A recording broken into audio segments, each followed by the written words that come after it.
Hello and welcome to Cinemaholics, where we review the biggest and best films coming to theaters and streaming online. One of us is a film critic, one is a casual moviegoer, and the third person is me, your host, John Negroni from the Internet, California, as always.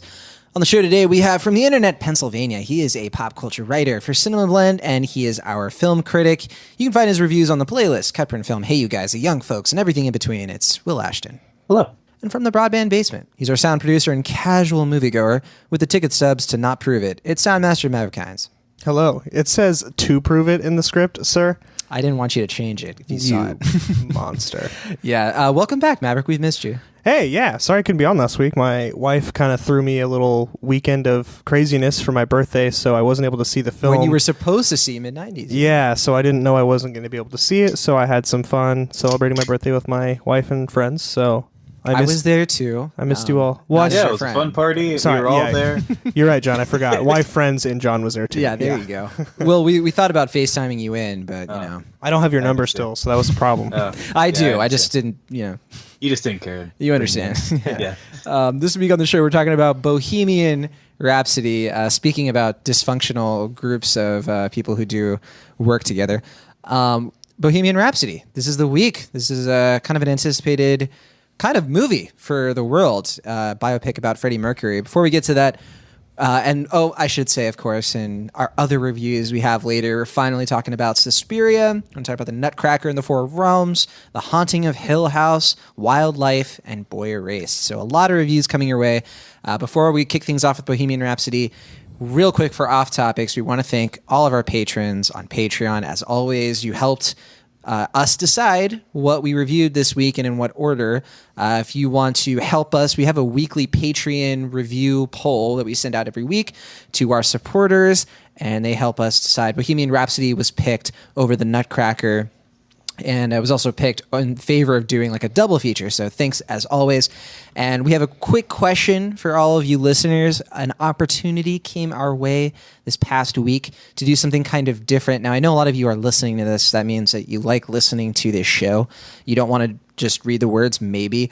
But we saw an opportunity that we could possibly invest financial resources in doing a transcribed review from Cinemaholics. It wouldn't be the entire episode, but there is a way for us to possibly send out to you listeners our reviews, but actually so you could read it online while you're, goofing off at work or something like that, or you're fiddling around on your phone. But we don't know if it's something that Cinemaholics listeners would actually care about. So we're asking you on this episode, please let us know. Email us cinemaholicspodcast@gmail.com, or go to one of our social pages. You can find them in the show notes and hit us up directly. Let us know. Would you actually want to read, like if we did our Bohemian Rhapsody, for example, we would just do a transcription of that conversation and you could read it. But we just don't know if there's any appetite for that. And I don't know a lot of podcasts that do this. Do you, Will? I don't know. Like, besides, I think Smodcast does it, Kevin Smith's podcast. I remember reading about that somewhere. But other than that, I don't think I've heard any other shows actually pursue this. So it's kind of interesting to me. It could be a unique thing. Yeah, we could be one of the first. Who knows? I know Maverick Hines, you don't even like listening to episodes of Cinemaholics already. So yeah, barking up the wrong tree there, guy. All right, without any further ado, let's talk about Bohemian Rhapsody. This is the latest wide-release, big blockbustery music biopic from 20th Century Fox. It was directed by Bryan Singer initially, but we should say, this movie has been in talks to be made. It's been in production since, I want to say, like 2010 was when it initially was getting floated. I think pre-production started in around May, like 2012, something like that. You can correct me if I'm messing anything up, Will Ashton, but as far as I know, Dexter Fletcher actually was attached to this film at one point, and then he was dropped, and then they brought on Bryan Singer.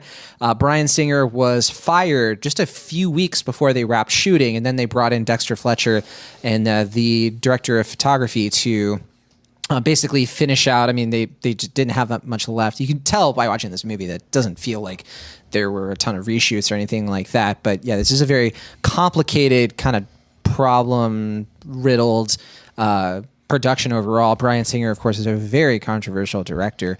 Probably best known, I would say his best movie is The Usual Suspects. Some might disagree, but the X-Men movies have kind of been his big franchise, and they've waned quite a bit in popularity. I think the last one he did, that Days of Future Past, was a big hit, and then Apocalypse, not so much. He's kind of dealing with sexual assault allegations at the moment, really getting blacklisted at this point from Hollywood. I would be very surprised if he gets attached to anything major anytime soon. I don't think that's exactly true, because isn't he like attached to Red Sonja right now? Yeah, but they're kind of saying it might, because he had like a breakdown or something like that during the making of Bohemian Rhapsody. There's so many rumors that we don't really know for sure. Yeah, but it's weird because that movie, like the rumors were starting to come out, and then he got like offered like $10 million to direct that, and it was really, really bizarre. There's a huge backlash to that for sure. Yeah, I mean, I don't understand. Like most directors don't even get that much like well-respected directors. So this is a guy he's been dealing with stuff like this since, I remember Days of Future Past, as recent as that movie.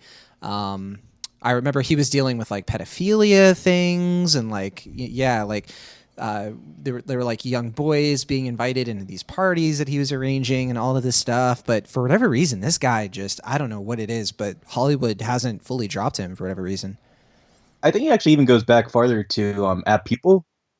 Was there allegations with App People, like not only like in his personal life, like I think on set there was like misconduct involving young boys. Yeah, I think I remember that, but I don't know for sure, so don't quote me. But I think I remember hearing something about that.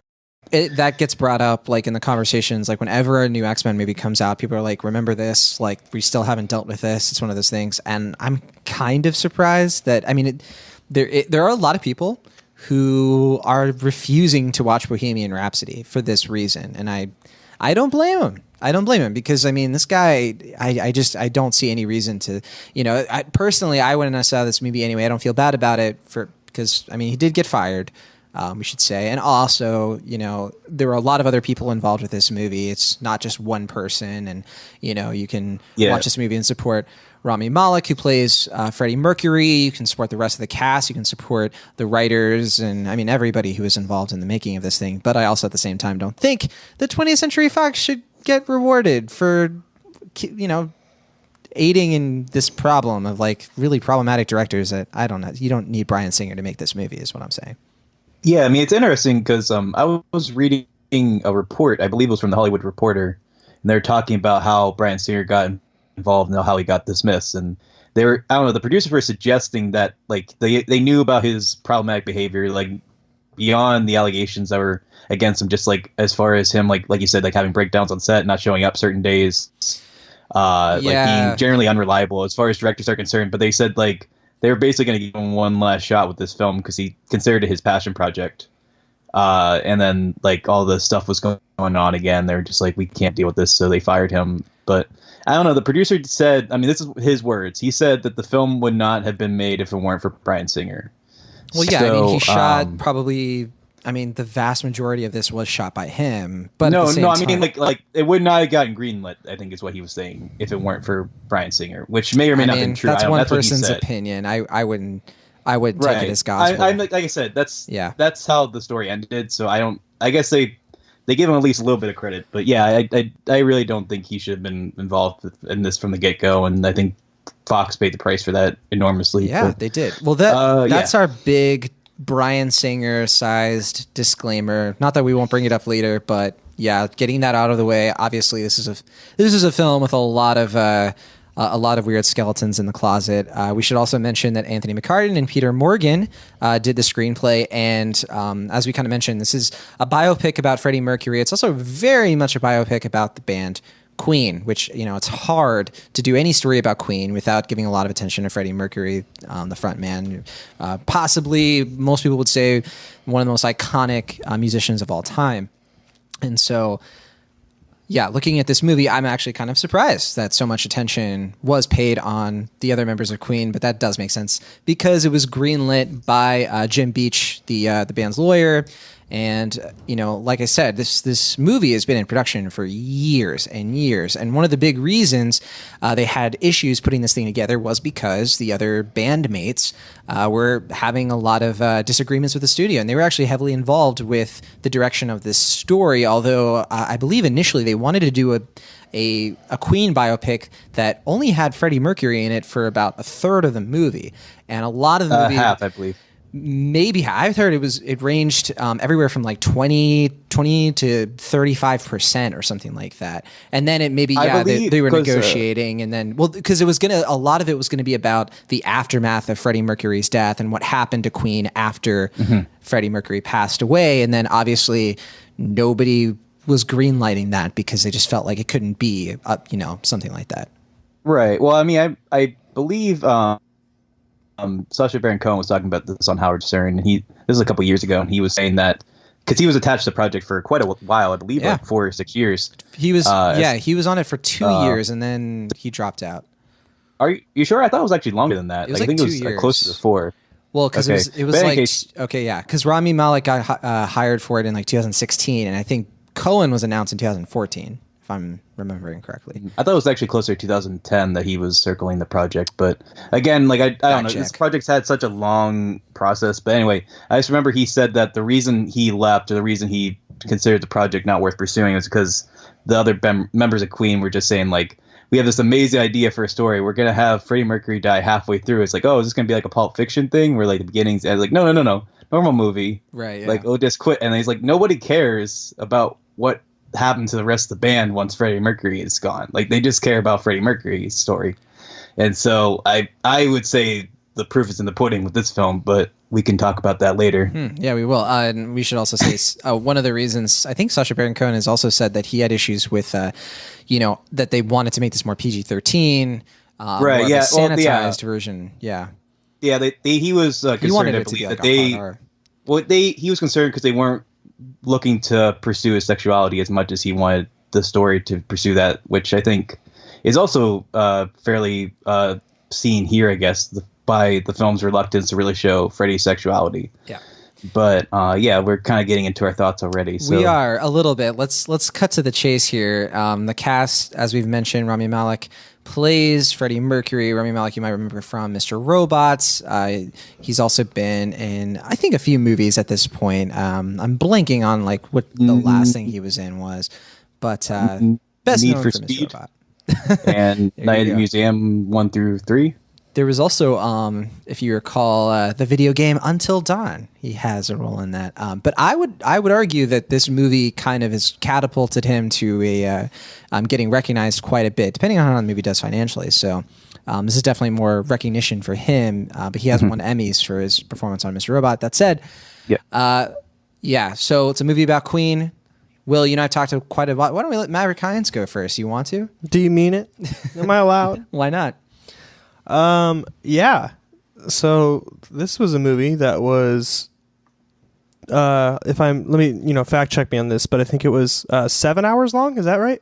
8 hours? I believe it's 2 hours 135 minutes. It is, yeah. So 2 hours, 15, 2 hours, yeah. Sorry, I was just talking about what it felt like. And it feels like every minute of that. Yeah, for sure. no. So my biggest complaint with this movie was that like it was, I shouldn't say my biggest because it's not my biggest, but the most notable one for me was like it felt so I hate to go so negative so quickly, but like I was just like, come on, like let's move on. It was so slow and it took forever, and I felt every single second of those 2 hours and 15 minutes or whatever it was. So that's my biggest thing to start off the bat, is I feel like they could have made, for a story that focuses so much on such an exciting and vibrant and iconic human being, so much of what they showed for him was like okay, and I get that like it can't be all bells and whistles all the time, and like everyone's got ups and downs and stuff like that, and I understand that and I respect that, but the movie could have been more exciting, or at least easier to watch in those times for me. Also, I have a major issue with how downplayed the sexuality part of it was. Will kind of alluded to that earlier, but this movie was more scared of homosexuals than the Republican National. Like it was just insane. It was just like there's literally I see. I've heard this before too. I don't see that at all. They don't even. Like, I don't like, understand. Bring it up until like well over halfway into the movie. That's not true at all. Yeah, it is. No, Like, it's about 30, here's- 40 minutes in of a 2 hour and 10-minute movie.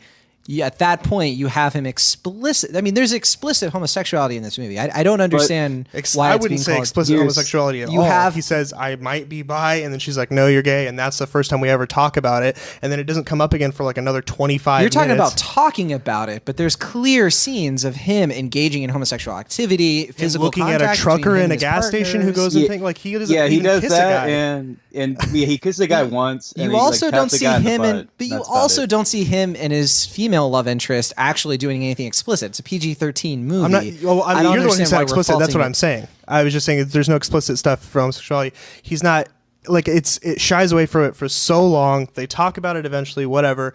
Up until that point, he like looks at a couple guys, kind of like, you can see there's kind of an internal conflict with him in this portrayal of him. But it's kind other of- than that, that's it. And That's apparently true to life, though, is that he didn't really start to be more flamboyant and start to actually. which is fine, more but obvious about even it until the late after that 70s. point, they make it seem like his homosexuality was such a hindrance on his life, and they portray it like he was like hiding from himself for so long, and it hurt him when he was such a like proud, iconic, like LGBTQ member, and it was ridiculous. I didn't like Yeah. it at all. It drove me crazy. I was just like I could not disagree more. I I'm, seriously don't see that at all.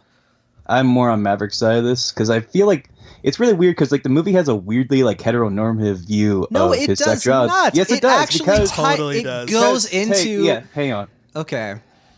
The film suggests, maybe not directly, but through the film's lens, that like he has a fairly well-adjusted life when he is with his female partner. exactly. And when he goes and What? accepts his homosexuality lifestyle, that's when things in the No, in the that film's is view not what is falls apart. No, That's that a- is when he starts to lose him. Okay.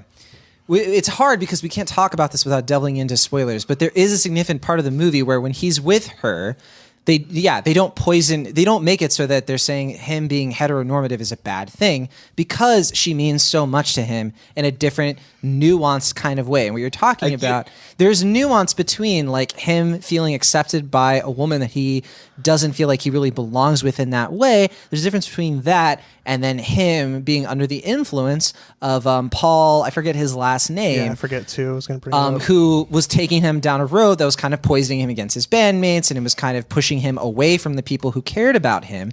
And that, to me, like the movie directly refutes that it's saying something negative Paul about his Prenter. homosexuality because of where he ends up and who he ends up with. It doesn't shy away from that. It doesn't pretend that was what was wrong with him. The whole, I mean, I don't want to get into like specific details, but I think you guys are completely misreading this film's text and subtext when regarding homosexuality.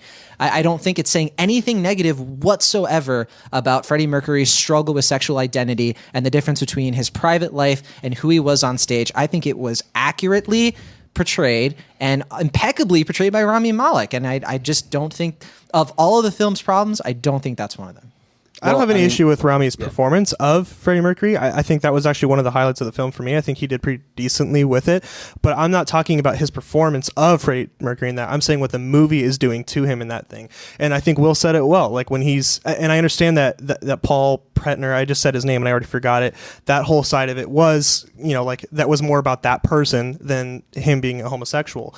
But the movie doesn't kind of lend a hand for you to feel otherwise. It's like exactly like Will said, when he's with his wife or his lady friend or whatever, everything's fine. The moment he kind of like starts to delve into that side of it, sorry, they show that he has issues with the lifestyle that he has with Lucy Boynton's character Mary Austin, obviously like he's cheating on her, and like this happens pretty early on in the film. Clearly he's not actually happy with her in all of those ways. Like I don't see that reading, and I'm sorry I keep cutting you off. It's just I just think that this is completely wrong. I don't think that's what this movie is. Go ahead, Will.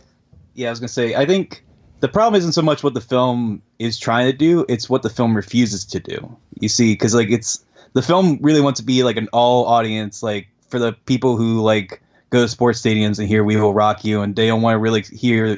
They just want to hear like the songs, right? They don't want to explore the personal life of this guy, and the film's kind of appealing to everyone. But by refusing to explore one of the most prominent LGBT figures in pop culture history of his time film, as well. Yes, exactly. It does. The film is robbing us of that full story, and the fact that the film refuses to be anything deeper than a surface level look at the band, that's where the problems are coming in, because this way the film is structured, it's not, I don't think, intentionally trying to do what we're saying the film does, but the fact that the film refuses to really go deeper, the fact that the film refuses to do anything more than some of its parts, that's where the problems are coming in, because this is what the film is allowing, these readings of the film of itself, because it's not going deep enough into someone who is complicated and fairly challenging and nuanced as a character. It's just looking at him in the most like superficial way, and that's where the problems are coming in. I couldn't agree more. I just completely disagree. I don't think it's superficial. I think it accurately and fully explores what he was going through the late 70s, early 80s. I don't understand like what more the move, like what's missing for you, because it clearly shows what his lifestyle was. It shows his flamboyance on stage. It shows him not just flirting with people in general, but also just, you know, when he was going to clubs, when he was having big parties, when he was engaging in homosexual relationships left and right. If there's anything that I would criticize a little bit, it was that it made a lot of that feel more hedonistic in some cases, because he did have like private boyfriends at times, and it sort of makes it, because the film has to, you know, play up his ultimate dramatic relationship with Jim Hutton, which the film doesn't do in a perfect way, because I think they kind of save it all kind of toward the end. And they kind of, this film takes huge creative liberties with like real life, obviously. But I don't see like what go deeper in what way, because the film, I think what Rami Malek is doing here is showing all the nuance. It is showing this very complicated person who was flamboyant in public, who was a different person on stage, but who also, you know, they show him going to the clubs. They show him, you know, kissing men and being with men and doing things with men and taking drugs and drinking too much and going through all of these fits. And so I watch this movie and I see that, and then I'm hearing it doesn't do enough. What I don't understand. Like, I don't understand like what's missing so much that it's offending people to this extent, because we're going around all the other criticisms of this film, but that is just one thing that is kind of boggling my mind. I just don't see it. Here's the thing. None of us, Maverick and I, are not criticizing Rami Malek's performance. We both agree that he's good. I think he's fantastic in the film. I think his performance is outstanding. I think the way that he captures the mannerisms and nuances, like you said, of Freddie Mercury, I think that saves a lot of the film. He really channels, yeah. But I think the film itself cannot overcome its own limitations. Like, I think he can only do so much to make this film worthwhile. And I think there's a lot that he can do. I think his performance shouldn't be overlooked, certainly. I think he does an incredible performance, and that's not what we're criticizing. We're criticizing the film's refusal to go into the stuff that we're talking about. So I just wanted to make sure that I think our disagreement is, I think it does. And I guess we just aren't aligning. I think the movie, if anything, just kind of lightly touches those topics, but it doesn't want to go into them any deeper. I don't know why. I don't know what reason, if it's just because they're afraid to, like a studio, producers, or whomever.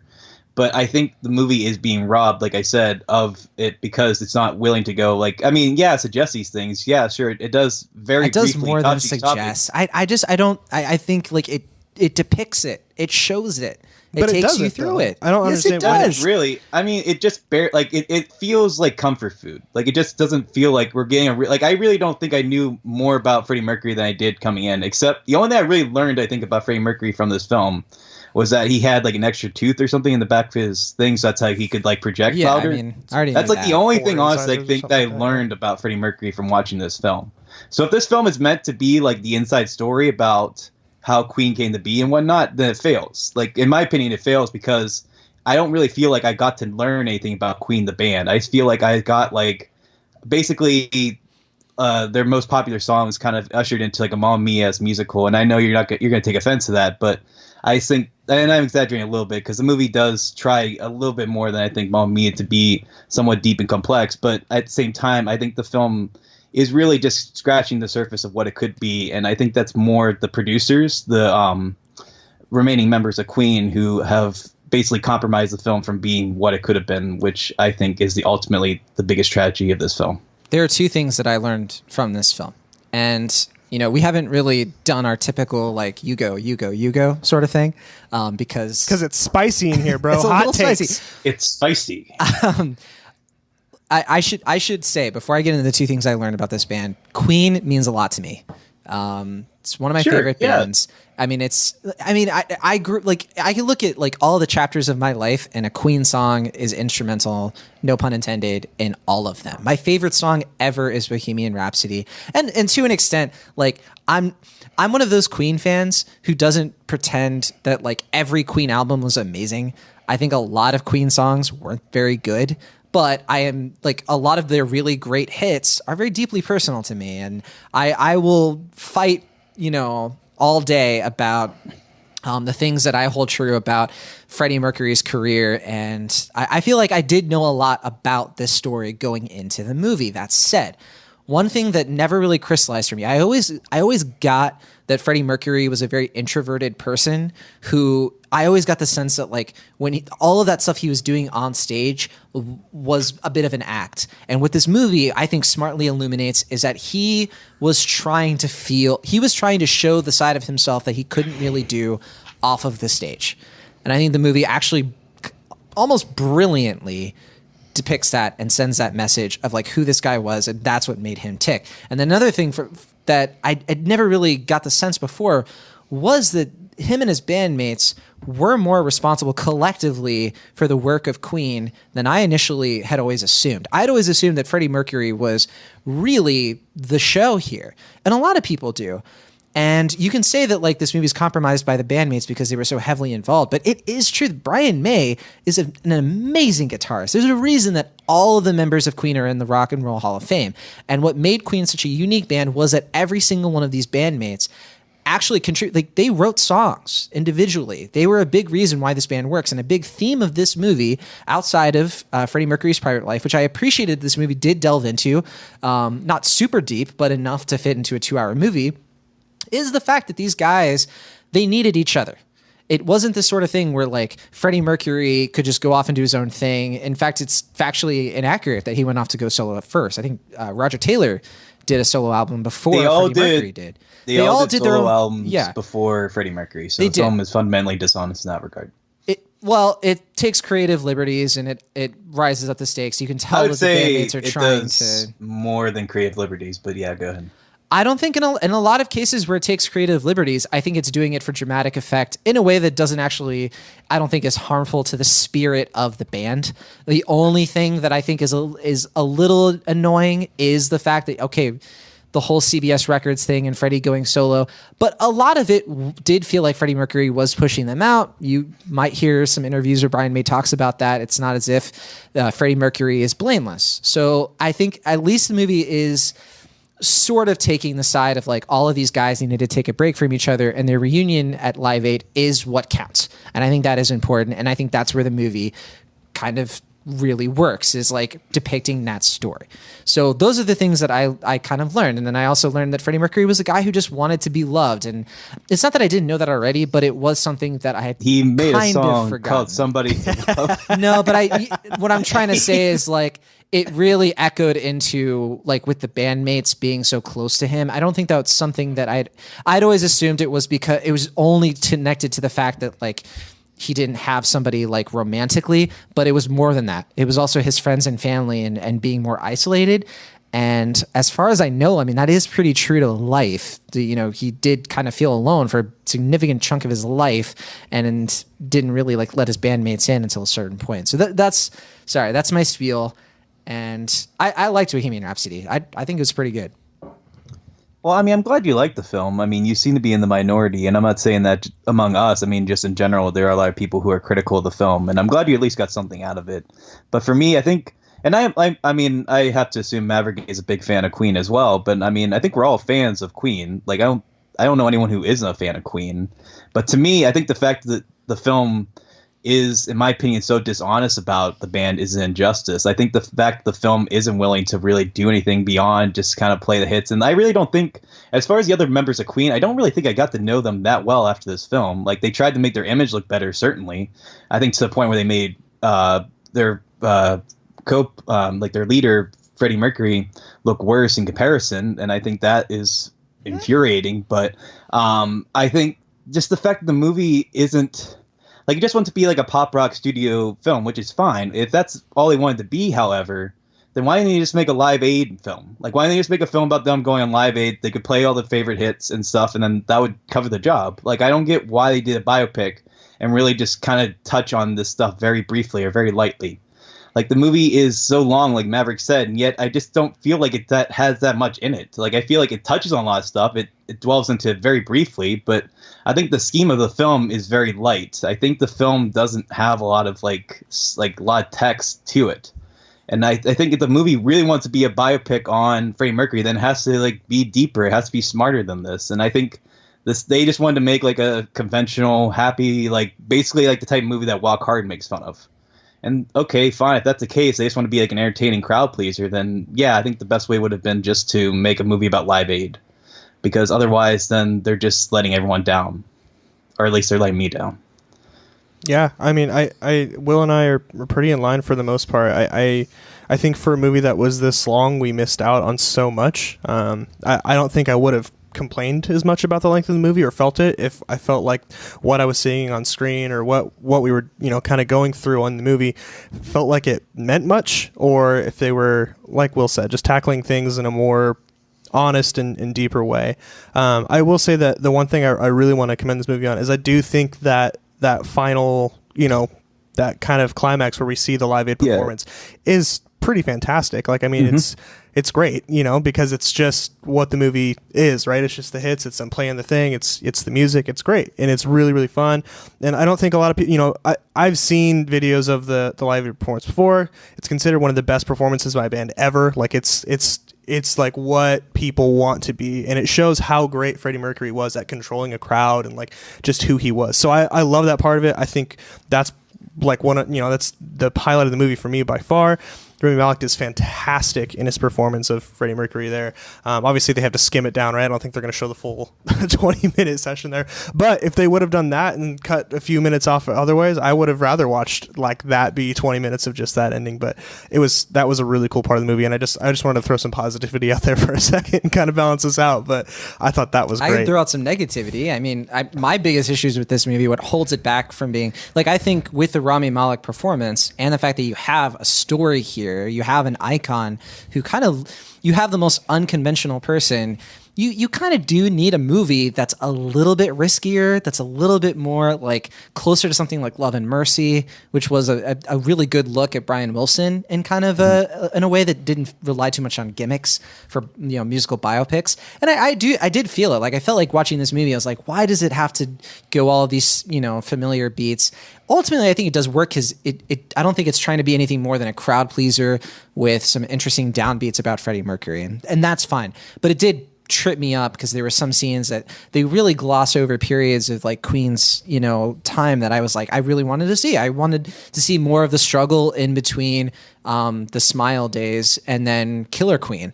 I mean, that's a big period of time when this band was really struggling, but they sort of just jumped to Killer Queen and like that big hit, and then you didn't really feel like the band's like coming together, and like that transformation, that evolution doesn't really come through. And then they spend a lot of time obviously in the late 70s, and that's when Bohemian Rhapsody of course was made. And I don't think that it's amazing filmmaking or anything like that. It's not. There are some montages here. There's some of those like you've seen it a million times before of like, oh, we're just gonna riff together, and like Another One Bites the Dust is gonna get written in like 10 seconds, and then we're gonna do, I have this great idea, the audience is gonna, that was completely factually inaccurate. If I recall, I think that was like, that song came out way before when the movie is on the timeline, and ultimately it doesn't bug me that much, so much as it does kind of bum me out because we could have had like a masterpiece here.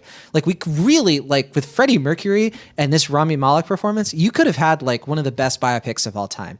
Instead, I think it's like a better than mediocre, kind of decent and really has its moments, kind of fun ride with a really great performance that, you take it or leave it kind of thing. This movie was severely held back from its PG-13 rating. I think if we would have gotten a rated R, like true, more, it was a 70s rock band. Like, we're missing a lot of context of like how wild these people were. You have to use your imagination. For yeah. sure. I think that, go ahead, Will. I was gonna say, I don't even think they do drugs in the film, right? They do. No, they don't do any. They there's some on the table. Oh, someone said the word drugs. And like that's kind of the stuff that I think I was talking about earlier, where like they don't actually ever show anything. It's always kind of like you have to show him high. You have to guess. Well, yeah, he's like the important stuff. I don't know. But I'm just saying I think we missed a lot from this rating, and I think if, like you said, with Rami Malek being there as Freddie Mercury, and we had a little bit more leeway to be crazy and to be a true like a mid-70s rock band that was at the top of the game, I think it would have been, like you said, a potential masterpiece, like a great biopic. You know what I mean? Like, think of how, I'm not saying that Straight Outta Compton was like a masterpiece by any means, but I think we benefited a lot from the fact that we saw what was really happening, and we weren't scared to like talk about the fact that Easy, was sleeping with everybody and had AIDS, the lyrics and, of those songs, stuff like that. I was worried going into this movie. I was scared because I thought that it was really going to shy away from how flamboyant Freddie Mercury really was, and the fact that he flirted with people all the time, and like his stage presence, and like, and not just his stage presence, but when he was off stage. And I was kind of delighted to see that they really showed a version of him that felt like, yeah, this is the Queen that I always read about and watched interviews of and heard about through like his bandmates. And I guess like it bums me out because I feel like people are saying it's not true enough. And I guess I'm pretty happy with what we got, because I was expecting way worse. And I'm assuming it has something to do maybe with expectations too. But I know, Will, you didn't have high expectations going into this one, and rightfully so. Not to knock you down or anything like that. Yeah, no, I mean, I agree with you that it is slightly better than I thought it was going to be, but I don't think the stuff that it does well is good enough for me to give it brownie points. Besides the fact that Rami Malek, like you said, is just fantastic. And I think if anything, I'm just mad that his performance is not in a better film. Like, I think more so than you, like, I think he's so brilliant in this performance that I really wish it was in a better film, like a film that better serviced the character, that better allowed us to see who Freddie Mercury really was, as opposed to what is ultimately just kind of like a brief peek into who he was. I just don't think this movie really does any justice to Queen. I'm glad you brought up Straight Outta Compton, Maverick, because I think that's a great example of like or maybe not conventional, but an entertaining crowd pleaser, blockbuster type film that still, I think, ultimately gets what that group is about. Whereas this film, I feel like it only just kind of skims the surface. Like I said, I just don't think it really captures what I think is one of the best rock bands ever. And so I'm just really disappointed, truth be told. Will, what's your favorite Queen song? Well, I do think Bohemian Rhapsody is their masterpiece, but I think my favorite is Don't Stop Me Now. Cool. I love which is not. They do call you Mr. Fahrenheit. Which I think actually, like the end credits, that was like one of my favorite parts when we actually just got to see Freddie Mercury be Freddie Mercury. I was like, oh yeah, this is what I wanted. Well, you got that the whole movie, Will. You just said Rami Malek did a great job. He did, yeah. And I thought Lucy Boynton, love seeing her in more films popping up this year. Of course, first time I remember seeing her was in Sing Street. And in general, you love Sing Street. I do love Sing Street. I watch it at least once or three times, maybe 5 times a year. And this is the point where I bring up Mike Myers. I thought he did it all right. I mean, I love that scene. I know a lot of people hate that scene. It is so over the top. It is so on the nose, but I was so into it. I didn't really care for the writing, but I thought he was fine. I was more than anything, I was just happy to see him on the big screen again, because it was the first time I'd seen him in a theater since Inglourious Basterds in 2009. So I was like, hey, Dad's here. Hey, look at that. I know, the Wayne's World reference, we should say with Wayne's World, I think that movie, that movie is probably the reason Bohemian Rhapsody, like when I was growing up, was such a thing. We all knew that song. Like, we all knew We Will Rock You. Like, I remember when I was a kid, we were playing that song and like doing that thing. You just punched your phone. I did. Die, phone. We were doing that thing like because it was like it was the sports anthem, you know, it was all of that, like we are the champions. Like I remember Mighty Ducks kind of made like that was like when we first were hearing Queen songs when I was growing up. But Bohemian Rhapsody, like that song really clicked for me because of Wayne's World, and I think for a lot of people growing up in the '90s. So I did actually like this movie paid some tribute to that. And I think that's going to the fact that I think more so than a lot of other bands, like there is something very cinematic about Queen. I mean, not only the fact they're very operatic in their sound, like I think just they've been ingrained in cinema for at least two decades, I'd say. So I think like it was inevitable that we were going to get this film. I just wish it was a better film and one that paid better tribute to Freddie Mercury, but alas, oh well. Well, let's swerve into your final thoughts. That sounds like a pretty good way for you to end it, but anything else? And then what's your grid? Well, I guess the only thing I was going to say is I think probably the better version of this film would have been, I guess, like maybe Velvet Underground Velvet Goldmine, with Ewan McGregor. I guess that probably is closer to what I think the film should have been, but ultimately, I don't think I have much else to say. I mean, I just really wish it was better, but I do think there's going to be some crowd pleasing potential for it. I mean, if people like the film for what it is, then fine. But ultimately, I really don't think this is the best film we could have gotten any measure whatsoever.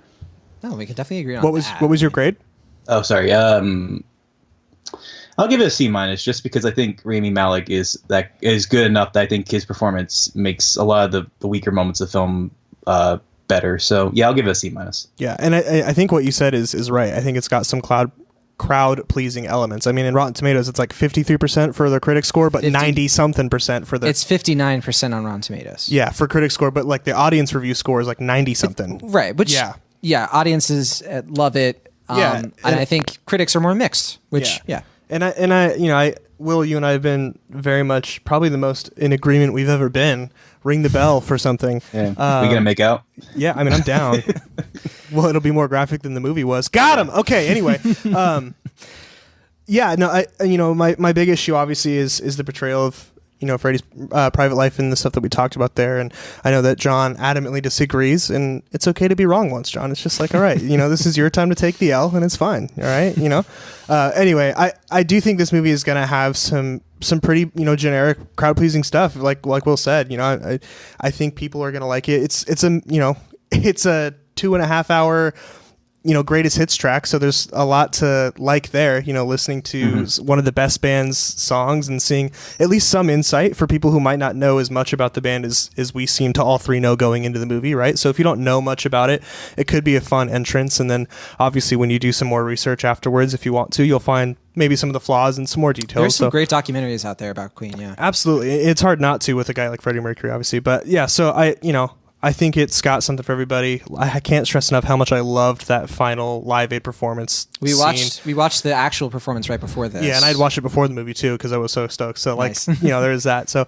I'm a little bit higher of a grade than you will, just because I do think in general it's got some more crowd pleasing elements to it. I'm a B minus or C plus. I'm still kind of caught in between the two. That's way higher than I was expecting. Yeah, I was gonna say I was expecting more like C plus. I didn't expect C plus. I'm probably more C plus, but I think just because like just me would be a C plus, but I think just like the movie deserves a B minus because of what I think most people are going to get from it. That's where I'm at. Yeah, I mean, good for me to get into. I really think this is a crowd pleaser. We've said it a billion times, and I think that a lot of people are going to like this film, and I think deservedly so. I think it's by the numbers, which is unfortunate. For such an experimental band, it kind of begs for a more experimental movie. I hope that one day it gets that. And I don't think it probably won't get that until maybe the next generation is going to put together something that really captures the full picture of the band in the way that you guys are asking for. And that would be great. Away from Queen's influence, probably. Probably, yeah. I mean, it is pretty soon to the band's influence. And, at this point, one thing we didn't mention is that the band kind of quarrels and contradicts quite a lot. It's a big reason why there are some creative liberties, is because sometimes some people don't really agree on like the way certain things happened, and including with how the band was formed and all that stuff. I do think that it is impressive that they fit so much of a 20-year career into this movie, and I kind of like that they didn't focus too much on songs that weren't greatest hits, because this is one of the best rock bands because so many of their songs are so great. Like there are so many, like it is one of those movies that actually sort of deserves to be a bit of a jukebox, because they do play, in the background, a couple of things that some people might think is a little bit more obscure, maybe. But yeah, obviously, like if you remotely like Queen, you're going to recognize every single song here. And I think if any band deserves that, it's Queen.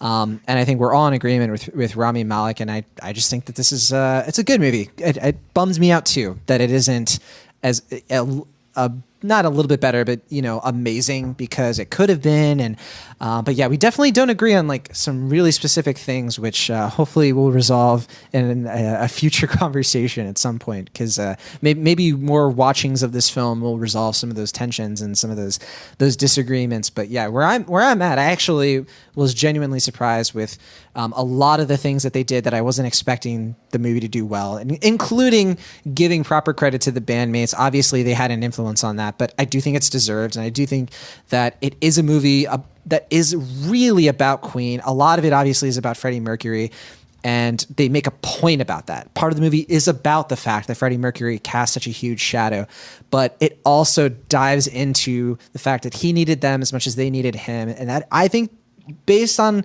everything I know about Queen, that is totally true. And I have a lot of respect for this band. And I think it's a great movie to watch, whether you're a big fan or if you're someone who could use a good introduction. Maybe you only know a few of the greatest hits. I think this is a great way to sort of get the cliff notes, like you were saying, Maverick, of like, okay, here's basically how it happened. Watch some documentaries that they'll tell you what actually happened, and you'll get a better picture of it. But yeah, I think this is one that people should go see if they have any interest in it. I give it a B. Boom. Actually, I have one more positive thing to say. I'll end it on a good note. There we go. I did like any scene that involved like the actual making of the music. Maybe not the Another One Bites the Dust scene, because I thought that was a bit trite. But like the actual the songwriting scenes and stuff.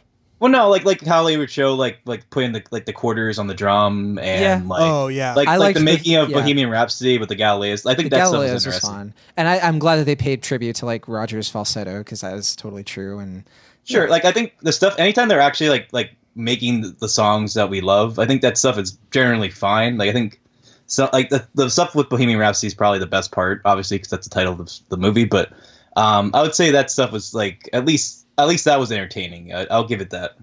All right, we went pretty long on Bohemian Rhapsody, but I think it was a good conversation. Called it. I hope. Yeah, you did, didn't you? Okay, let's dive into our mini reviews. We have a lot to get to. Will Ashton, you saw I almost said Suspiria. That's not Suspiria. Suspiria. Suspiria, like Dr. Seuss's Suspiria. If anyone would talk about it, it would be you. Your rock opera is going to be amazing. Oh man, Dr. Seuss's Suspiria. Oh man, I'm going to tweet that and credit you.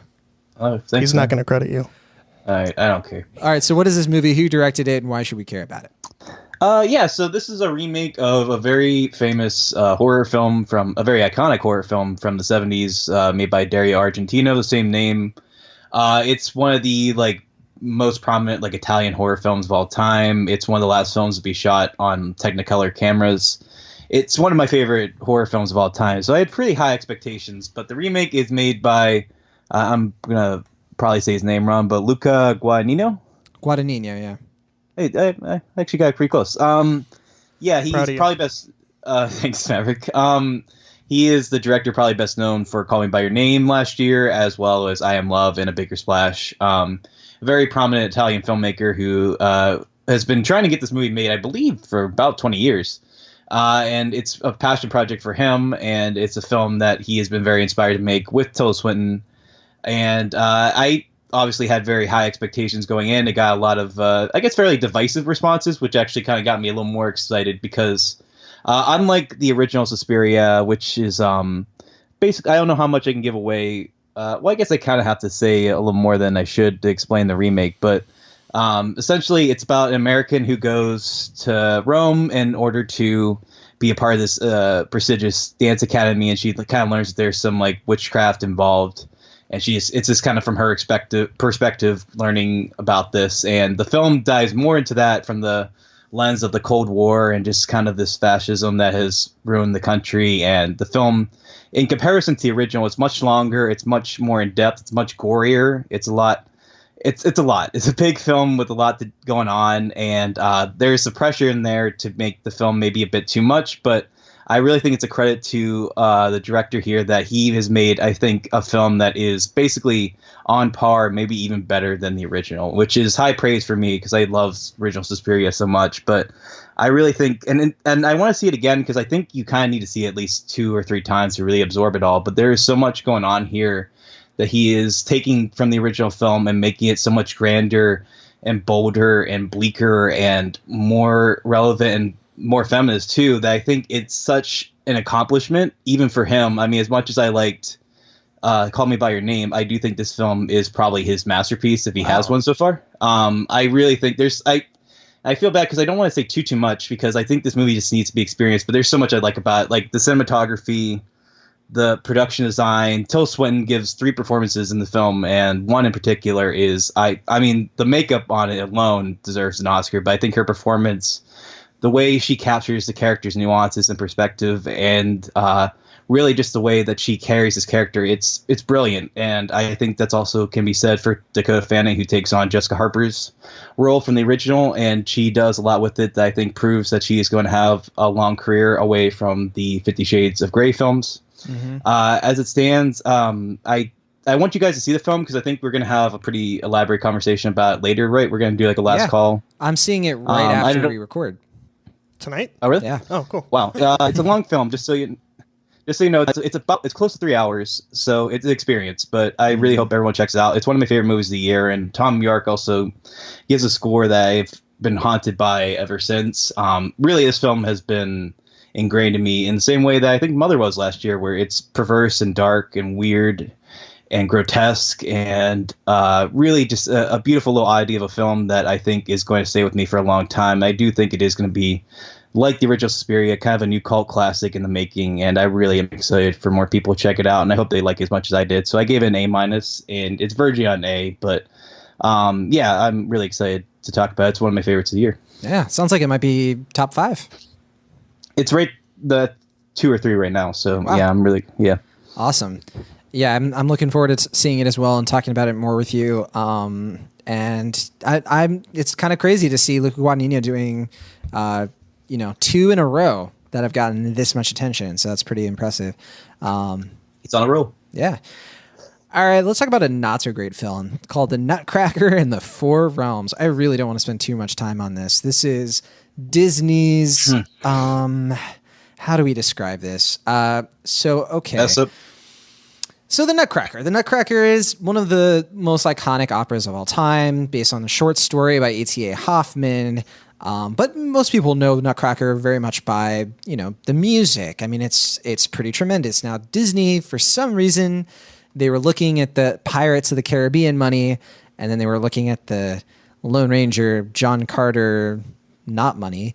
And what about Alice in Wonderland here? Well, okay, yeah. So clearly taking a cue from Alice in Wonderland, but at the same time, Alice in Wonderland feels a lot closer to the source material here, at least the animated movie, not really the Lewis Carroll story. But, the Nutcracker is sort of like taking the Alice in Wonderland fantasy formula, sort of, and some Narnia, Chronicles of Narnia, that is, and kind of doing something with it. So this movie stars Mackenzie Foy, who you may remember as Murph from Interstellar. She also played the daughter of Edward and Bella in the Twilight movies.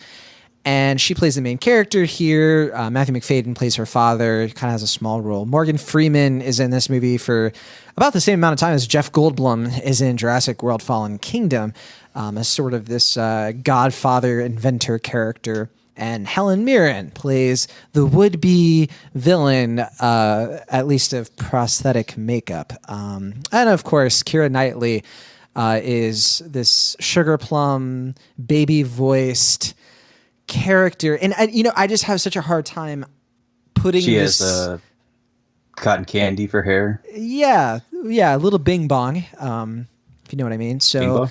Yeah. Bing bong. Inside Out. Out. Yeah. From Inside, yeah. It follows the story of a young girl who goes on a fantasy adventure, which really doesn't tie too closely to the Nutcracker story, really. Although they show some of the original story through, not really flashback, but sort of like almost like a side ballet, sort of, which is really when the film does ballet, that's when it's kind of decent, but yeah. And then there's an actor in here, Jaden. I'm forgetting his last name. He plays the Nutcracker in this movie, but I think his name is Jaden. Starts with an F, and I'm forgetting. But yeah, so this movie, he was good. Oh no, I was gonna say I thought he gave a good performance. Relative newcomer, so I don't really know too much about his other filmography. I'm not sure if he has any, but is he like a Broadway star that is kind of making his film debut in this film? I could see it, and if that's the case, you'd think that he'd get some singing in this. Right, I don't know. Definitely I has don't know. Stage presence. Yeah, that's what I mean. Like I was wondering if he was like actually like of the stage, and they brought him on because this is like a popular stage adaptation. So, yeah, I wasn't sure about that, but yeah, he was good in the film. I actually kind of wish he was in a better film as well. But go on. I like all of the actors here for the most part. I mean, not really Morgan Freeman at this point, but well, I was gonna say, I mean, I don't know what the hell Karen Knightley was doing, but I mean, she seemed to be having fun. Right. I'm not saying I like all the performances. I like all of these actors. I think Helen Mirren has been choosing terrible movies lately, but I mean, no question, she is a fantastic actress. It's just between this and Winchester and Inkheart, I guess. I don't know. I don't really understand. She was fun in The Fate of the Furious. I liked her in the Red movies. Yeah, she was fun in those. I think she has fun characters. I just don't think the movies themselves that she's in recently have been very strong. But yeah, to your point, yeah, she probably needs to get a better agent at this point. I think so. Yeah, this movie, it's not good. It's pretty not good, pretty bad, pretty everything. It was directed by Joe Johnson.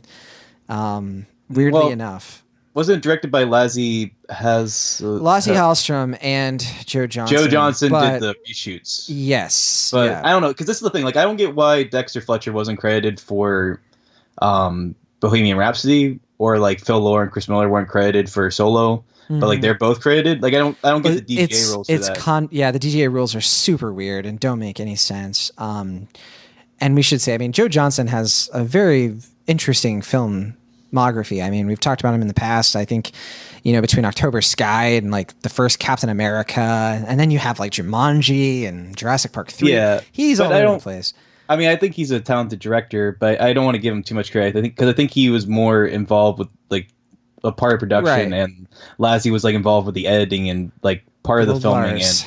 And sorry, yeah, but so I don't want to give Joe too much credit here, because I think he was more just like, I don't know. I mean, I don't honestly know how big of a role he was in this, but it's sizable enough to get credited, but I don't think he should get sole credit here. Right. I think the last thing Lasse did was Dog's Purpose, which I never even saw. I mean, the last movie I think I even saw from this guy was Dear John. Excuse me, sorry. From 2010. Yeah, he has a very mixed bag. I mean, he's made some brilliant films in the past. Chocolat, What's Eating Gilbert Grape. Yeah, I mean... With Nail and I? Chocolat and What's Eating Gilbert Grape? Yeah, no, but didn't he do With Nail and I? You're talking too fast, Will Ash. Sorry. With Nail and I, or Within an I, or how do you pronounce it? So what's that movie called? Hang on. What is happening? What are you talking about, Will Ashton? I'm looking at this. You mean an Unfinished Life? No. I'm sorry. I'm blanking on the title of the film right now. But he did do.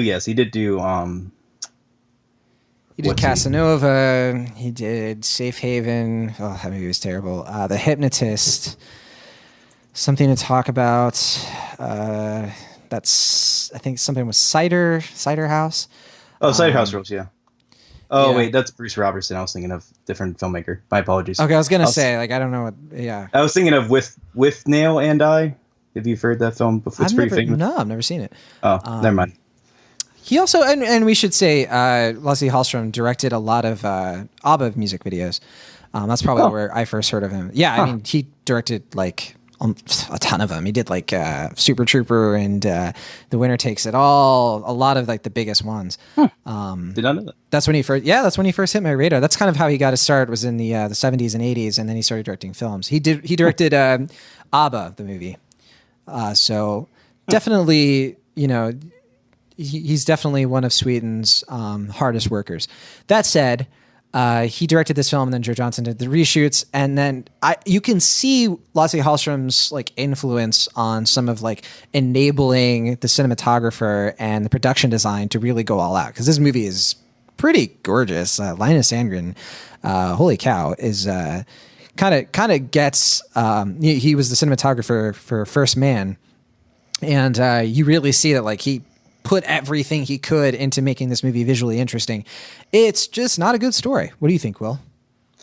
Yeah, I mean, I don't have anything as far as the look of the film that I'm critical of, but I do think the story is just like, we've seen so many versions of the Nutcracker. I mean, many good, quite a few bad, and this one just feels like another adaptation of it. Like, I really got next to nothing out of the experience of watching this film besides some pretty visuals here and there. And I do, like you said earlier, I do enjoy the ballet sections, but those are fairly limited in the film, surprisingly, as far as this film is concerned. But yeah, I mean, there are a couple good things in here, but I was just so bored throughout. It just felt very rote, very much like a Disney had their hands over this and really didn't want it to be anything more than just a traditional blockbuster for Christmas for them. And I think they're going to pay the price because it doesn't seem like there's that much interest in the film, commercially or critically. But I don't know if this film is really intended for anybody, but I mean, it does sort of feel like, yeah, they're just sort of dropping it, you know, in this period of time where like Ralph Breaks the Internet is about to come out. That's going to be Disney's big holiday animated film. And then Mary Poppins Returns is their big Christmas film. So Nutcracker, I think it's weird. They're putting it at a time that doesn't feel, you know, kind of relevant. And I believe the social media embargo for Ralph Breaks the Internet drops today. So it seems like they're just kind of... No, it breaks in... I have it. I was just looking at it. It's like the 14th. I think that's the review, but the social media embargo, I think, is today. Oh, you're right. Yeah, social media embargo is November 2nd. It seems like Disney just kind of like, yeah, here's this Nutcracker film. Anyway, let's go back to talking about Ralph Breaks the Internet. Yeah, because the review embargo is like 2 weeks later. Charlie Ridgely, now that you mentioned it, he just sent me a message on Twitter saying what he thought of Ralph Breaks the Internet because he just watched it. So, well, no spoilers. Won't tell you what he said. But yeah, anyway, Nutcracker, I really have nothing to say about this. My big thing, and I'll leave it at that, is watching this movie, I was trying to figure out, I have a lot of nieces, and they age range like crazy. The youngest is like a 1-year-old baby. One of them is like slightly older than a year. Another is 3 years old, got a 5-year-old, a 7-year-old, and a 15-year-old. I don't think I would not tell any of my sisters, any of my siblings, any of my niece's parents, I would never be like, go see the Nutcracker, because there are scenes in here that were a little too scary for the really young ones. But then the ones who are like 7 or 8 and older would be so bored by this. And it's only like an hour and a half long. So that's where I kind of judge this film, is that if I can't even recommend it for like my spectrum of, you know, siblings, kids, then yeah, I don't think this one is much of a winner. But for some reason, I did kind of at the same time see things in here that were kind of interesting, and I don't think it's offensively bad. Like, there's nothing in here where I would just be like, there was nothing in here that was so eye rolling. It was just sort of like by the numbers, and you kind of get what you get. It's kind of boring, but there's nothing offensively wrong with this. I think I'm going to borrow, Will Ashton, one of your favorite criticisms, which is I had no strong feelings about it one way or the other. For once, that happened to me. Doesn't usually. So there you have it. All I'll say after that is that there are several points in the movie where I just kept thinking about other movies, right? Including one that doesn't even exist. I just at one point in the film, the biggest burn.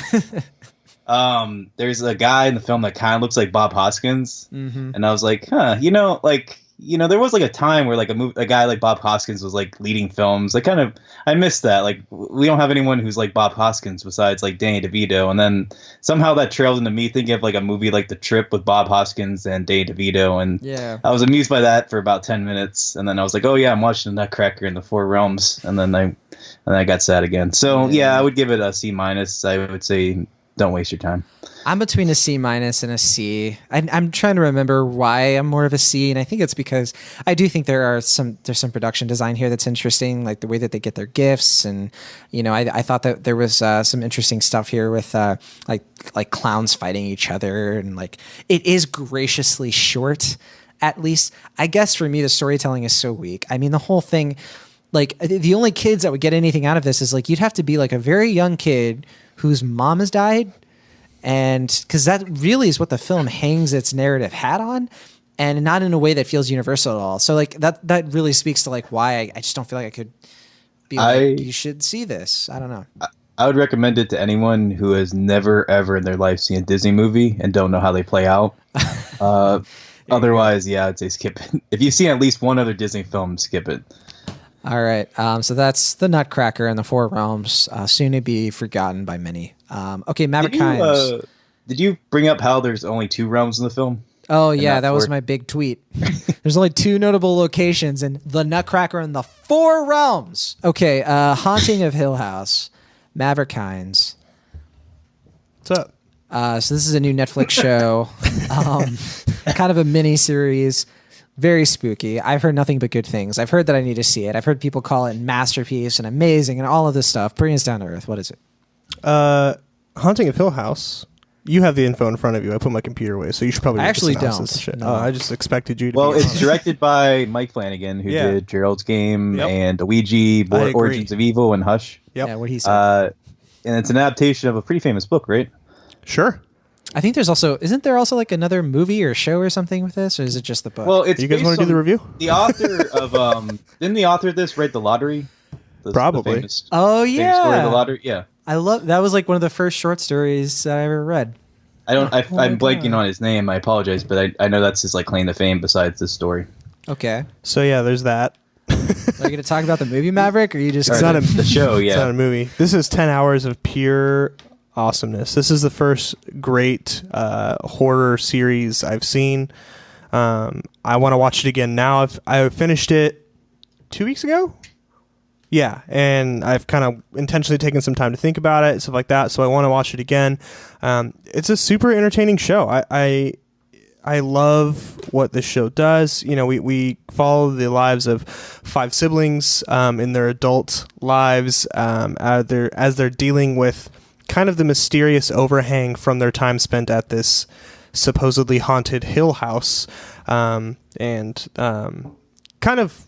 I've heard. I think John, you're the one who told me that there's some talks out there that this is similar to Hereditary.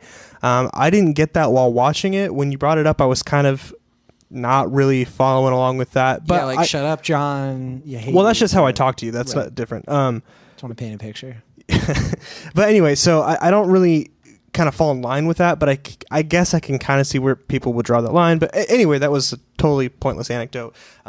I really, really like this. I think everyone should watch it. I'm really upset that John hasn't yet because I know he's not going to, and I think you would like it a lot. The soundtrack is great. To see it, no, you're not. You're lying to yourself. It's fine. The soundtrack's great. The cinematography is great. The story is great. Like I just really, really love it. There's so much. I've watched so many like stupid things about it since then. Like, oh, did you notice this here? Or did you notice what these characters represent? So I'm trying really hard to make sure I don't accidentally give away information that you guys don't need just yet. It's really, really fun. It's like 10 hours of like really, really good content. And you'd think for a series, in a horror series, that it's hard to maintain, you know, kind of the suspense and stuff like that. And I think I benefited greatly from binging a lot of it. I watched like 4 episodes at a time, so it took me like only 2 or 3 days to get through it. I think if you were watching like one a day, it might be a very different experience. I think there's definitely some serious benefit to watching big chunks. I know John hasn't seen it, but you haven't seen anything either, right? No, but I want to. I have just been busy this week, so I haven't gotten a chance to watch it. But I am planning to because I've heard it's really good, and I'm like the director a lot, so I'm excited. I just wanted to make sure I wasn't like leaving you out if you wanted to add anything. But yeah, so I think that there's a lot to gain from this, and I'm really excited at the prospect of horror series that are done well becoming a more regular thing, and I hope we get more of them. Because this it just has it all. You know, it's not what I really appreciate. This is my biggest compliment I can give this show is that, you know, I've talked about it a lot on Cinemaholics here. One of my big issues with like kind of modern horror movies is like, you know, when you're about to be scared, right? Like the soundtrack goes silent. There's an overly dark corner of the room. Jump scare, right? Like, and there's a bunch of stuff like that. And I'll say that I think in 10 episodes, there's 2 like cheap jump scares in this show. And even then, I shouldn't have said cheap. They're just 2 jump scares. And even then I like them. They were what a jump scare should be. They were surprising. They were like, holy cow. And then it's over real quick. And I really appreciated that. It wasn't cheap. The horror wasn't like, yeah, okay, spooky ghost, blah, blah, blah. Like, I was invested the whole time, and it does a really good job of, I mean, there are like 6 main characters, and I don't feel like any one of them was like, oh, we should have gotten more of this, or that was too much of this, or that character is the weak one, right? Like, I hate some of the characters, but that's because they're so well written, not because of like the portrayals or what the show's doing to them. So yeah, I don't want to ramble too much, because we don't do that on this show. We don't talk too long about segments. Oh, no, for sure. Especially about the Nutcracker. Yeah, especially about Realms. Anyway, so I think if you haven't seen it yet, please watch it. It does not need to be an October only thing. Like, this is a cool thing to watch anytime, because like I said, it doesn't fall into like the basic slasher film, horror movie, ghost movie crap. Like, it's really truly great, and I'm really excited. I don't want a season 2, but I hope the people that made this make something else and do something fun with it as well, because this was great. Yeah. And I looked it up real quick. Shirley Jackson. Can't believe I forgot it was Shirley Jackson, your famous legendary author. So wrote this in 1959. Oh, I apologize. So. Then I might have said he, but I should have said she. I apologize. I accept your apology on her behalf, Will. On behalf of Shirley Jackson, I reject your apology. Oh, well, I tried. Maverick, hearing that, I'm really excited for you to see Suspiria then, because it sounds like you're going to really enjoy it then based on your thoughts on Haunting of Hill House. Yeah, I need to see the first one before I watch the new one. I'm still... Now I'm wondering if I should wait to see it with you, Maverick, because if it's 3 hours long... Is it really 3 hours long? I don't know. Well, it's 151 minutes, so with trailers and stuff, it'll be about 3 hours. Have fun tonight. All right, well, that is The Haunting of Hill House. I'm definitely going to be seeing it. It's been on my list. I'm just sort of kind of waiting, once Red Dead Redemption 2 becomes less of a important part of my life. We'll see what happens. Too busy Cowboys. That's right. You know me. All about them Cowboys ever since.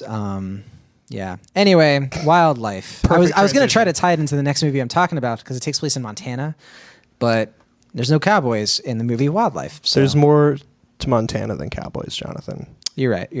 There's also meth. I'm kidding. Oh wow.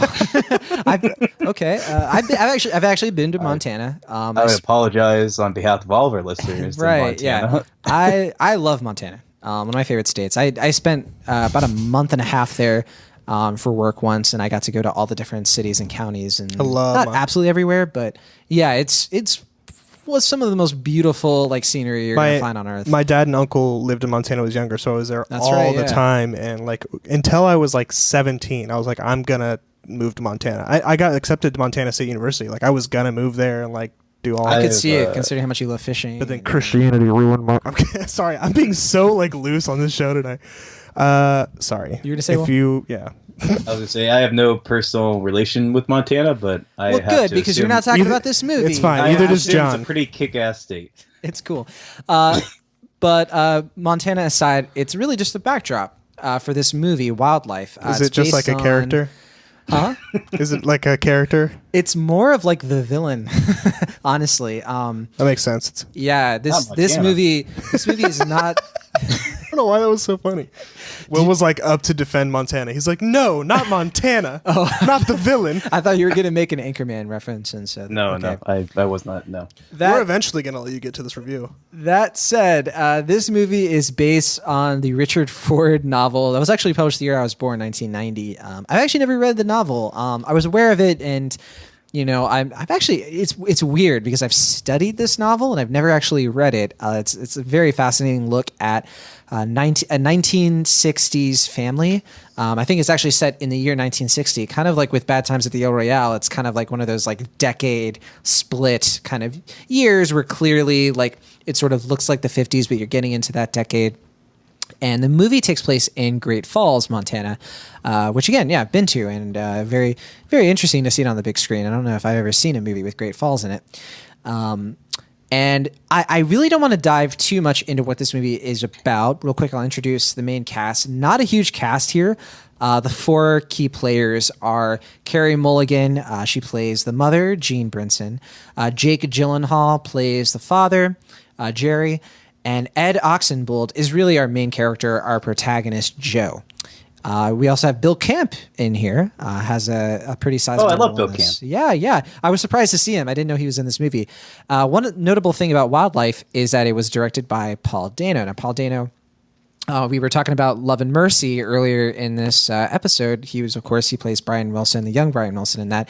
He's probably best known for his performance in There Will Be Blood, one of the best movies of the 21st century. Fantastic actor. And Luma Sunshine too, I think. We could go through. The Paul Dano filmography is vast as Montana, probably. He actually co-wrote Montana. He actually co-wrote this film with the beautiful Zoe Kazan.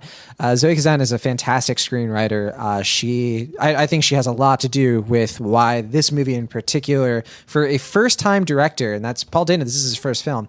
I think a big reason this is one of the best films of the year is because of Zoe Kazan, because of this adapted screenplay. If this movie does not get an Oscar nomination for Best Adapted Screenplay, there is something wrong with the Academy.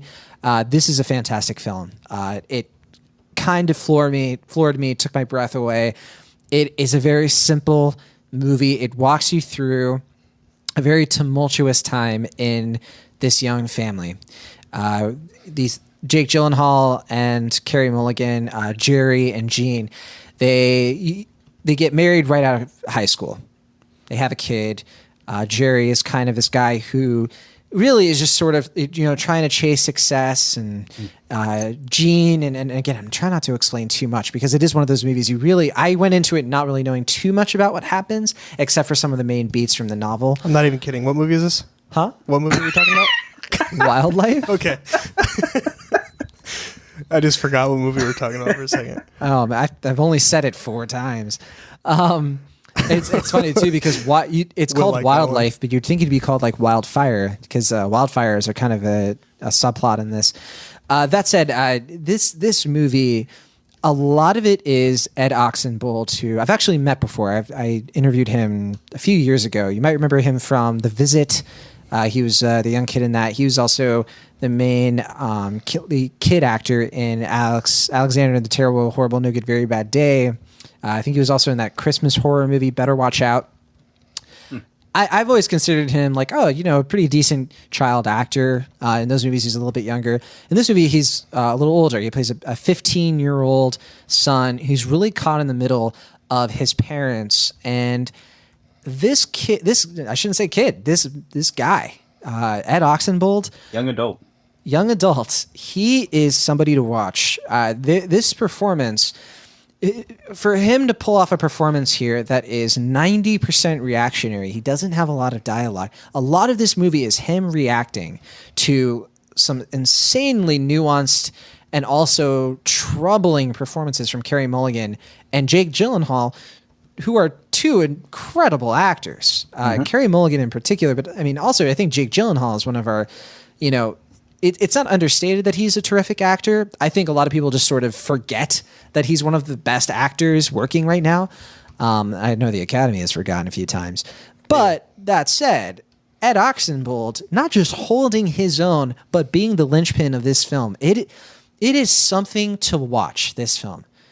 It takes you on this emotional walk through a life that there was so much to it you just don't see in films. A lot of it is the subject matter, but based on what I know of the novel, it really, because the novel is a lot of narration, there's no narration in this film, and it actually provides a unique angle and perspective into this story, basically about a family being ripped apart, that touched me so deeply because one small thing about it, and I shouldn't even say small.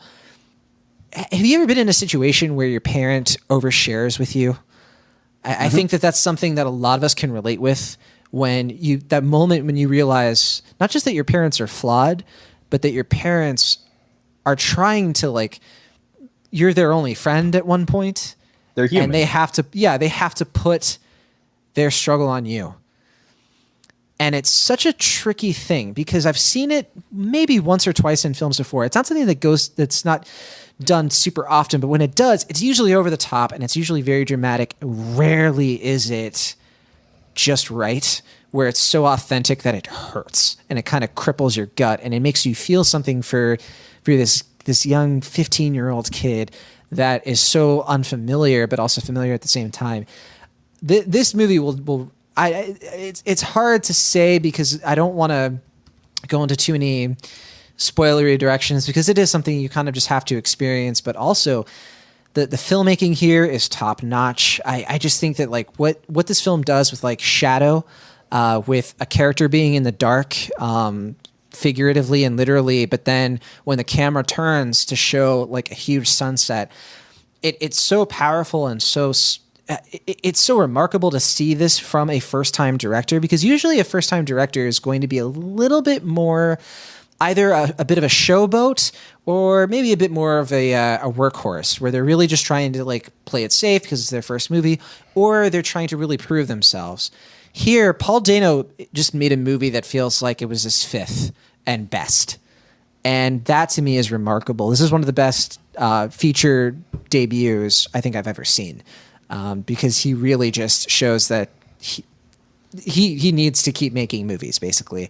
And I'd love to see more collaborations between him and Zoe Kazan, because, you know, they're a couple, you know, in real life. And you really get the sense that they know how to portray a couple as real people together.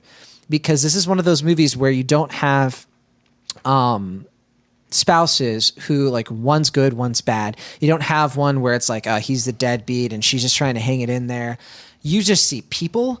And this is one of those films that like it reminds you how authentic a well-written and well-performed character can be. That's all I'm going to really get into. I know I've said a lot, but also not a lot at the same time, for reasons that I hope are obvious when people go check this one out, and people should check this out. It is a beautiful film from Diego Garcia does the cinematography. David Lang does the music.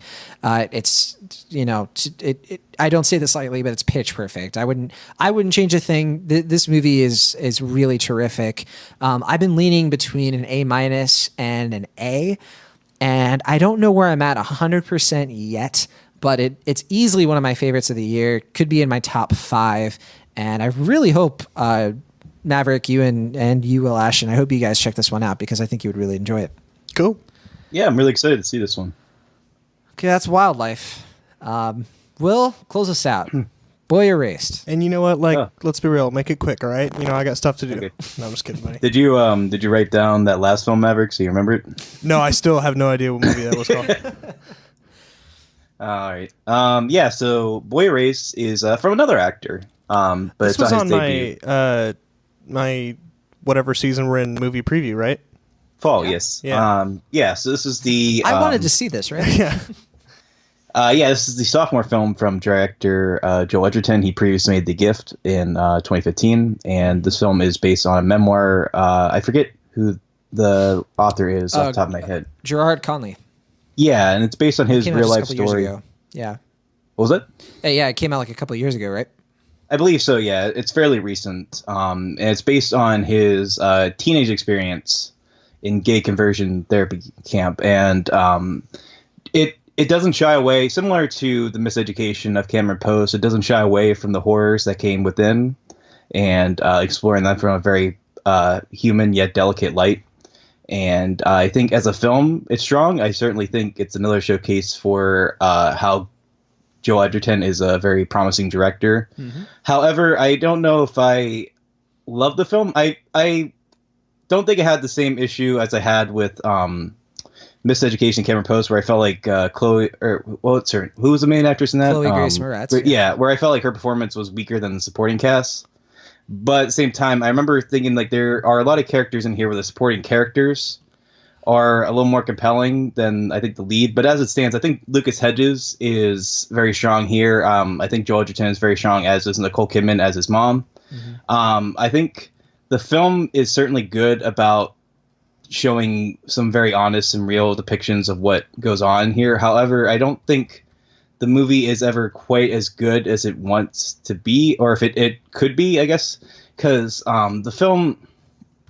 I don't know. I never really got the sense that it was as good as I guess it could have been, because I'm trying to remember everything. It's been about 3 weeks since I've seen this, but I remember a lot of the time feeling like the film touches upon these very dark and brutal subjects, and there's particularly one scene in the film that is going to be very tough to watch. I think people should know that going in, and it becomes a pivotal point of the film, so it's not done for shocks. It's very relevant to what the film is talking about, but I just remember feeling kind of underwhelmed by the film, and I'm trying to remember exactly why, but I just remember something about the film didn't quite hit me as hard as I wanted it to, and I'm wondering if it's because while all the stuff in the gay conversion camp feels real and authentic, I felt like a lot of the stuff outside of it only kind of goes through the beats. Like it didn't feel like the film was often able to accomplish everything it wanted to, either because of the time frame or time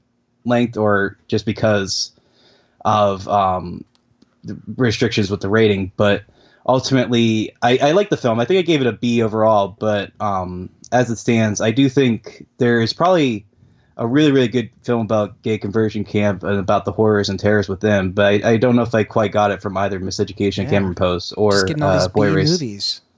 So I do like the film, though. I think, Maverick, you should definitely check it out if you're interested in seeing it. Yeah, it was definitely something that was kind of personal to me that I really wanted to check out. I didn't know it had come out yet, which is the only reason I haven't seen it. I think it just came out today. My screening was like about a month ago, but that makes more sense. Yeah. So, but I believe the official release date is today, and at least limited release. I think it comes out wide next week or the week after. So, main reason I want to see it is Troye Sivan is in it. Love his music. Did he do? Was he good in this? Like, we have an acting career ahead of us. Who did he play? Troye Sivan. He plays the blonde kid, right? He should have like blonde hair, kind of not spiky, but kind of curly. I'm not quite sure if I know who he was. Right. I know Flea is in this movie. Flea is great in this movie. Honestly, so, at least there's that. His performance is insanely good. I remember really? that. Okay, I thought that was gonna be an unfortunate, but no, okay, no. Well, it's weird because like there's the opening credits of the film, and it just says like at one point like with Flea, and I thought like, oh, that's weird. Like featuring Flea. Yeah, I just said like with Flea. Like it was just like, oh, okay, that's a weird credit. But because usually like with musicians, it's like, I don't know what his full name is, but it's like first name, it's like Flea. Quotations. He just legally is Flea. It should be. Yeah. Yeah. But Flea, no, he's red hot. His performance is that was a terrible joke. I'm so embarrassed by that. His full name is actually Danny California. Go on. There we go. Okay. Redemption. Should we get one more in and not let Will finish? Well, I mean, we could just keep interrupting him. Well, you do that every week anyway. Got him. Freaking solid. Go, Will. Hurry. Will. I'm done. This is Will Ashton's last episode on Cinemaholics. Sorry, I don't know what else is there to say. I've been a wild card tonight, so guys. The real boy erased was Will Ashton. Oh, in the end, aren't we all erased? And with that. All right, movie's coming out next week. Let me just blanket apologize to everyone I've pissed off in this episode. I feel really bad because I've said some lewd this week. Yeah, this is rough. Welcome back, Maverick. So movie's coming out next week. The Girl in the Spider's Web, A New Dragon Tattoo Story, the worst subtitle. Dr. Seuss's The Grinch, Overlord, The Frontrunner, and Burning hits a wider release. Now, I really want to see Burning. It's one of my most anticipated at the moment. I want to see Frontrunner, but it's not like super high on the list. And I'm not sure yet on Overlord. But the two big wide releases are The Grinch and The Girl in the Spider's Web. So patrons assemble. Help us decide what to review. I have a feeling you're going to want to hear us talk about The Girl in the Spider's Web because we usually go for live action over animation in these cases. But surprise us. Let's see what you think. I kind of want to see Illumination's The Grinch. I kind of want to see Overlord. Yeah, I think of the three, I'd pick Overlord, but I have a feeling that The Grinch is going to win. I just have vibes it's going to be like that. I can't remember. What was the movie with the little robot bug that controlled the dude? The little robot? Oh, wait. You're not talking about Ratatouille, right? No, not the little rat. You talking about Despicable Me? No. You're talking about animation? No, not animation. Overlord, I think, is going to be like, what's that stupid movie called? We just saw it this year. He gets a thing on his spine and Upgrade? That one. There we go. Oh, no, I don't think it looks anything like that. No, not in story. I just mean like in that style. Oh, still. There we go. I can talk, man. I'm on it tonight. Yeah, I'm not super excited about The Girl in the Spider's Web. Claire Foy being Elizabeth Salander might be interesting, but I mean, these trailers really just make it look not great. It's not a Stieg Larsson story. It was written after his death, and I don't know. It just doesn't, something about it's not clicking for me, but we'll see what happens. Dr. Seuss's The Grinch, I haven't liked an Illumination movie yet. So, I mean, I like C. I did not, you know that, and I also didn't like Secret Life of Pets. I'm sorry, Brian Lynch, and also Despicable Me movies have just never worked. But I'm hoping The Grinch changes that. I hope it's like the first one of these that I enjoy. And I mean, The Grinch is a fun little story, but we'll see. But yeah, I also want to see Overlord. That actually looks pretty interesting, and that's the World War II zombies kind of thing, weird science. They have been given a purpose. We'll make it. It's between those 3 movies. So if you're a supporter of Cinemaholics or you want to become one, go to our Patreon in the show notes. Become a patron, and we'll send out our weekly patron poll. Our weekly patron poll with these 3 movies. Vote which one you want to be our feature review. We'll talk about all the movies we see as usual, but which one you want to hear an in-depth review on will be up to you. All right. That'll do it for us this week. If you love our show, leave us a review on Apple Podcasts, Stitcher, Google Podcasts, wherever. Find our social, Facebook, Twitter pages, all that stuff in the show notes. And email us anytime if you just have something on your mind. CinemaHolicsPodcast@gmail.com. And with that, we'll see you next time. From the Internet, California, I'm John Negroni. From the Internet, Pennsylvania, I'm Wash.